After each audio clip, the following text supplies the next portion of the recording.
Spurs target and Chelsea midfielder Conor Gallagher has talked down a move away from Stamford Bridge. Reports are stating that Spurs are now ready to pay £60 million plus for Crystal Palace star Eze. Harry Redknapp has come out and said it was a very average season under Ange Postecoglou, but the fans have got to be patient. TalkSport have just stated that Brentford will not sell Ivan Toney for less than £60 million. And reports are stating that Everton are now interested in Spurs target Tammy Abraham. Chris Cowlin. Fan cams. Club news. Transfer news. Match previews. Legend interviews. Spurs women. Press conferences. Covering everything Tottenham and England.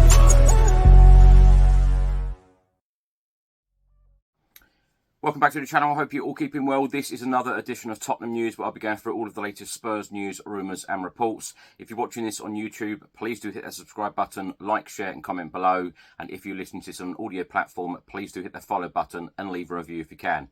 If you like the content on this channel, please vote for us at the Football Content Award 2024. All of the details are below. Thank you.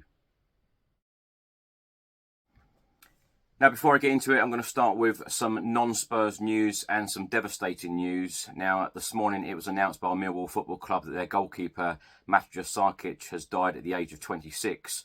Also, some other devastating news. Former Arsenal and Everton striker Kevin Campbell has died at the age of 54 after a short illness. Now, Kevin Campbell was actually on this channel recording an Arsenal v Spurs preview only 8 months ago. He was a fantastic guest. He will be missed by millions across the world. Some devastating news this morning. So Euro 2024 officially started on Friday evening as the host Germany beat Scotland 5-1 in Group A. Now, Tottenham Hotspur goalkeeper Vicario will be on matchday international duty today on Saturday in Group B as Italy take on Albania in the late kickoff. In the early hours of Saturday morning, Christian Romero and Giovanni Lo Celso were on matchday international duty for Argentina as they beat Guatemala 4-1. Giovanni Lo Celso played the first 62 minutes of the game and then he was subbed off, and Christian Romero was an unused sub. Former Spurs boss Harry Redknapp has been talking about Ange Postecoglou and said, "I like Ange Postecoglou very much. I like him an awful lot. But what do I make of the season? Very average. It was a very average season. Going out early in both cups, not finishing in the top four with that squad. I wouldn't say it was a fantastic season." Harry Redknapp then went on to say, "At the beginning of the season, I couldn't really see Spurs being out of the top four. I thought that team, the players, would make top four for sure this year and maybe even win a cup, but Tottenham went out early in both domestic competitions. I couldn't say it was a great season. I'd be lying if I said it was." Any friction between Ange Postecoglou and the fans will quickly be forgotten. It's like everything. When you're winning everything, it's great. When you lose a few games, bang. The game has gone that way now. As a manager, you're either fantastic or you're useless. There's no middle ground. I think it was Graham Taylor who said your manager's never as good as you think he is or as bad as you think he is. He's usually somewhere in between. And that's probably the case with Ange Postecoglou. We can't praise the performance and the quality of the football after the first 10 games, only to turn on the manager and the team when suddenly they have a bad run. You've got to be patient. Tottenham is a club with that squad where I'd be disappointed if they didn't make top four at least. I certainly thought that they would finish above Aston Villa this year. The top three were different class this year, and Manchester City, Arsenal and Liverpool will be there again next season. Certainly I think Arsenal will be pushing Manchester City again next year for the title. But I still see Tottenham making the top four. Chelsea are a way off. They've still got a lot of work to do. I don't see them being a threat for the title. And I can well see them not making top four again. Manchester United as well have a lot of work to do. Spurs have got a big chance next year to make the top four.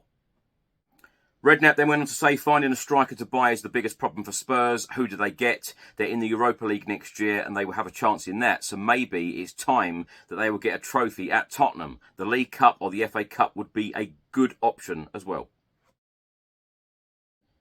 The Football Insider have stated that Manchester United and Tottenham are ready to pay £60 million plus to land Crystal Palace star Eze this summer. The 25-year-old has a release clause at Selhurst Park worth an initial £60 million with further add-ons payable in the future. The Football Insider revealed on Monday the 10th of June that Manchester United are poised to race Tottenham to sign Eze in the summer transfer window. Sources say that both sides feel his buyout clause is on the cheap side and are preparing to activate it in the summer transfer window. It is believed that the England international is high on the list of potential targets at both clubs and ticks a lot of boxes for the new look recruitment staff at Old Trafford. He enjoyed a fantastic 2023-2024 campaign with Crystal Palace and has enhanced his reputation further with a Three Lions call-up for the Euros in Germany. The report states a well-placed source has told the Football Insider that the Eagles will do everything they can to keep Eze if his release clause is activated, but they stand little chance of preventing a big money transfer. Tottenham signed James Maddison last summer in a reported £40 million deal, but have no qualms about adding another attacking midfield star to their squad. Manchester United added Mason Mount to their ranks in 2023, but the former Chelsea ace is yet to get his feet under the table at Old Trafford. Eze notched 11 goals and 6 assists in 31 appearances in the 2023-2024 campaign, including 3 strikes in the last 2 games of the season against Wolves and Aston Villa. And finally, the Football Insider have stated that the 25-year-old signed a fresh contract at Crystal Palace back in November 2023, which is set to run for another 3 years. Now, in the last couple of transfer windows, Tottenham Hotspur have been heavily linked to Chelsea midfielder and captain Conor Gallagher. Talking ahead of England's first game at the Euros against Serbia, he said, "My full focus is on the Euros. I couldn't be happier with the position that I'm in. It was sad to see Pochettino go. He's done so much for me, but I'm really excited for the new manager coming in and to start working with him."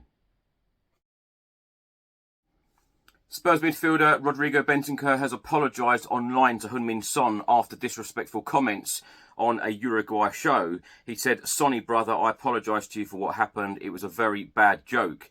You know what? I love you and I would never disrespect you or hurt anyone else. I love you, brother." Now, reports from TalkSport and London World, they are both stating that Brentford name intriguing Ivan Toney asking price as Tottenham and Manchester United have been alerted. Brentford will only sell Ivan Toney for £60 million and nothing less. Now, in the last couple of days, there's been lots of media speculation linking Tammy Abraham to a move to Spurs this summer. Well, the Daily Mail have just stated that Everton have now joined Tottenham Hotspur, Aston Villa and West Ham in showing interest in Roma's 26-year-old English forward Tammy Abraham.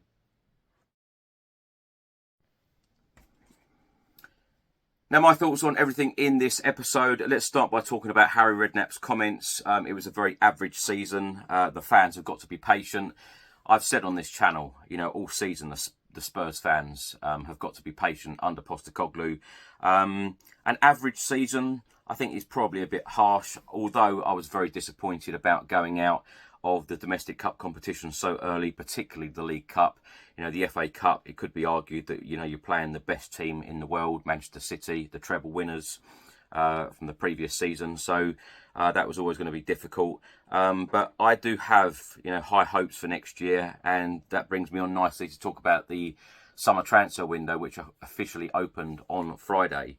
So the next couple of months, there is going to be a lot of speculation, lots of newspapers, lots of media outlets linking Spurs to so many players. And of course, Spurs are trying to offload a number of players as well. From what I understand, the Emerson Royale one is now close. A deal with AC Milan. The clubs are now trying to just agree a fee. So that's going to be an interesting one. The reports mainly at the moment are all about Conor Gallagher and all about Palace star Eze. I'd love to see both of them in a Spurs shirt. I've said all along, though, that I think the Conor Gallagher one is extremely unlikely. It looks like they want him to stay.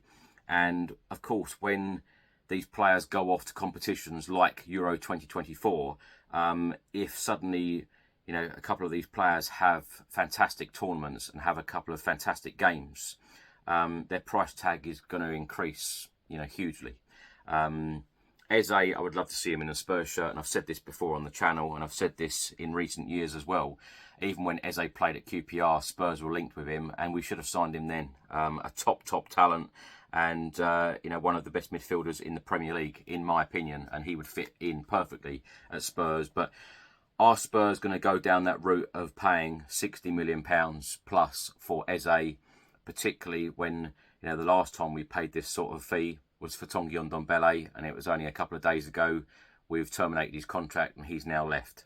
But in my opinion, I do think that Spurs sometimes need to go out and spend big on players that have done it, in the Premier League. And that is the one thing, that is the one big thing for me. Premier League proven players, I would welcome all day long. A player like Eze, of course he lives in London, he knows the Premier League, he knows the English League very well. And I think that he would just fit in absolutely perfectly in a Spurs shirt. So if that one could get over the line, I'd be a very, very happy man. TalkSport have stated £60 million, no less, for Ivan Toney. That's going to be an interesting one because, of course, his contract runs out soon. He said to Brentford that he doesn't want to extend the contract there. So he is obviously on the move this summer. But again, as I said earlier, it's going to be interesting because if suddenly Ivan Toney scores 2, 3, 4, 5 goals at Euro 2024, then things are going to be very interesting, and he's going to have a number of clubs. He's going to probably have a huge choice of clubs to go to this summer, for the start of next season. Everton are now interested in Tammy Abraham. I'm sure there's going to be a lot of interest in him. Don't get me wrong, I think he's a decent player, but I just hope that Spurs go and sign someone else. I think this transfer window we need to aim really, really big, and really back Ange Postecoglou, bring in some top players. That is what is really needed. And I know Ange has said before that he doesn't really sign superstars. He signs really good quality players who can get the job done. I think I'm hoping it will be a mixture of, sign a couple of household names, sign a couple of, big stars this summer to get the fans excited, to get Ange Postecoglou really excited for this, continued rebuild. But also get in some players that perhaps we have never heard of. Who had heard of Mickey van der Ven before this season? Hardly anyone. Had played 30-odd games for Wolfsburg, and he's come into the Premier League and, had been an unbelievable player. Vicario is another one not a lot of people had really heard of or knew a lot about. Destiny Udogie is another one. As I've said, I don't want to keep repeating myself on every single episode, but the recruitment since Ange Postecoglou has been at the football club has been top notch. It has been so much better than before under, many managers: Pochettino, Jose Mourinho, Antonio Conte, Nuno, as well. So the recruitment and the decision making is absolutely key, but we do have good football people in now at the football club to make those decisions. So hopefully we will get a good mixture in this transfer window, but I'm expecting a lot. As a Spurs fan this summer, I'm expecting so much to happen. So much. Thanks for watching and thanks for listening. I hope you enjoyed it. If you're watching this on YouTube, please do hit that subscribe button, like, share and comment below. And if you're listening to this on an audio platform, please do hit that follow button and leave a review if you can. Enjoy the rest of your weekend. I'll see you on the next one. Until then, come on you Spurs.